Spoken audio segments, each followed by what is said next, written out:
large group of ISIS brides and their children have been turned around in Syria after beginning their journey back to Australia. According to one official, though, the mission has been postponed, not cancelled. The government says it will not be helping them in their return. Joining us live this morning is the National Senator Matt Canavan. Good to see you this morning, Matt. So let's start off with your thoughts on this. Should those women and children be allowed back into Australia? Well, look, I think the government's position on this, Peter, is inconsistent and at times deceptive by the look of it.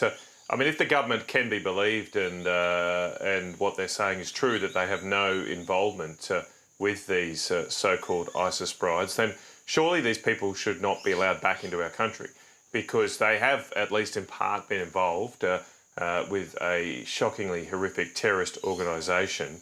And without any knowledge of who they are and what activities they've been involved in, we should not just open the door and allow them to come back.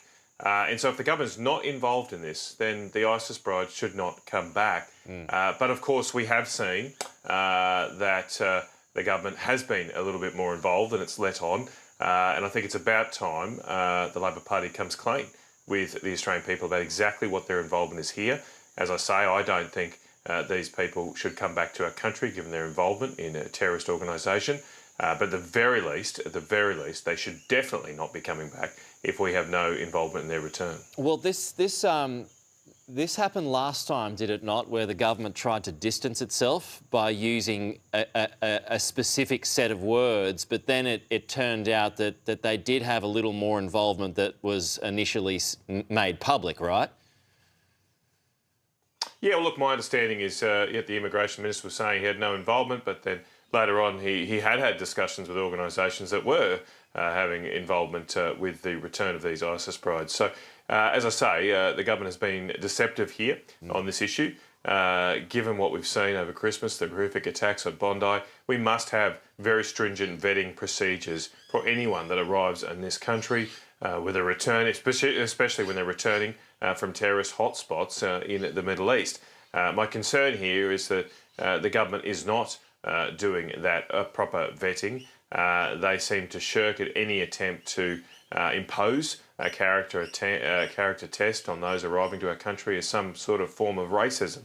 But what I'm interested in making sure is that the Australian people are protected and kept safe, and that has to be our paramount consideration.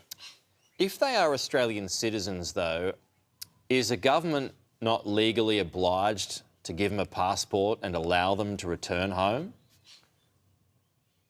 Well, look, I'm not a lawyer, Peter, but as I say, I believe the safety of Australians should come first here.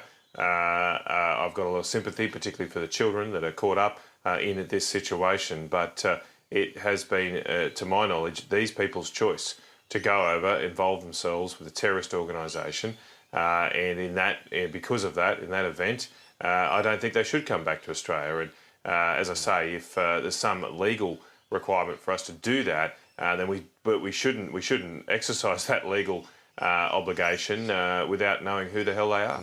I mean, how do you stop them from getting on a plane in another country, though?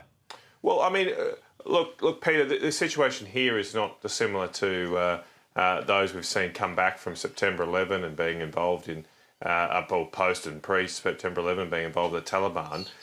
What should happen here is, if there is some unavoidable obligation on us, we should investigate these people to the full extent of our own law, and perhaps there needs to be some kind of penalty for what they've done.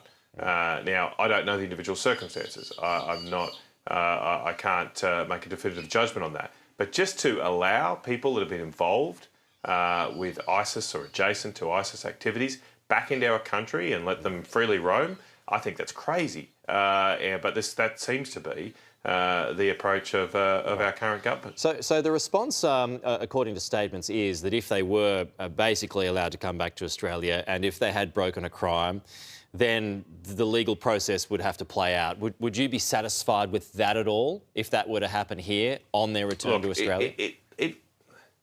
It comes down to each individual circumstance, Peter, but that is what I'm saying. Yeah. I'm saying, look, the default here is I don't want these people back. But if there is, as you suggest, if there's some unavoidable way of them coming back to our country, then all of them need to be investigated. All of them need to be thoroughly vetted, and that's something the government seems unwilling to do right now because, as it says, as I said at the start, it seems to be taking a Pontius Pilate approach here to the ISIS prize issues and saying it's wash our hands, it's got nothing to do with us. Well, if they are coming back to our country, it's got exactly something to do with the Australian government. They're responsible for our borders. They're responsible for vetting who comes into this country, and they should get across those details. And so if they get here, if they are investigated, if they are vetted, and it turns out that they're cleared for whatever reason because they just went along for the ride with the husband or whatever, and they're allowed back into the community, what sort of concerns would you have then? I think you got to like 2 ifs there, maybe 3. Yeah, there's a few hoops to jump through. I recognise that. There's a lot of hypotheticals there. And I want those hurdles put in place first, Peter. But look, obviously the concern here is that these particular people and their children too have been exposed to a horrific, radicalised environment. We've seen directly the impact of these radical, violent ideologies on our own streets. And as I come back to saying, we have to keep the Australian people safe, and part of that should be doing all we can to ensure that those with such extreme violent views are not welcome in our country. Just a quick one, Matt. Got 30 seconds left, but how are you feeling about Angus Taylor's rise now to the top of the Liberal Party?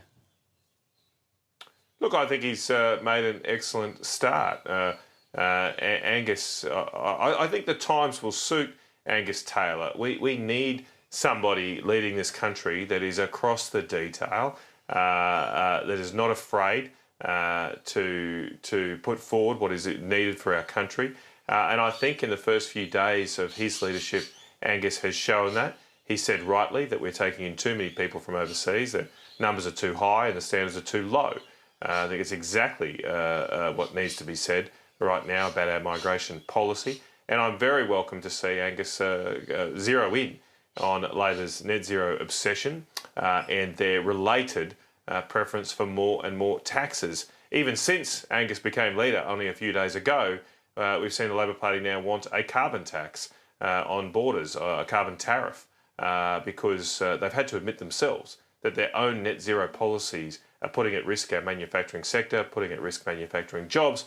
And their response, guess what, is another tax, another tariff on our borders, which will push up the price of everything and maybe save those jobs. But why don't we just get rid of net zero, and then we won't need the carbon tariff and we'll keep manufacturing in Australia. Okay.